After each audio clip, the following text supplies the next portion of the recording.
na-establish po ng malinaw yung pagkamatay ng 84th, ng siyam na 84th Seaborne Commandos. At ito ay resulta ng deliberate acts ng mga armadong kalalakihan.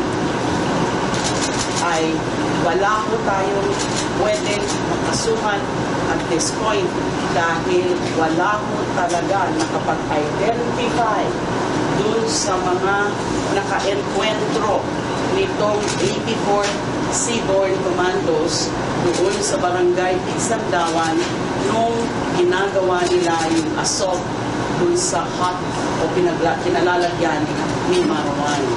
If there is a crime committed that was duly established, but no identity of the assailants. Wala naman sa kanila, kahit isa sa kanila, dun sa mga Seaborne Commandos, ang makakapag-identify kung sino-sino nga yung mga may katagawan ng pagkamatay ng kanilang mga kasamahan.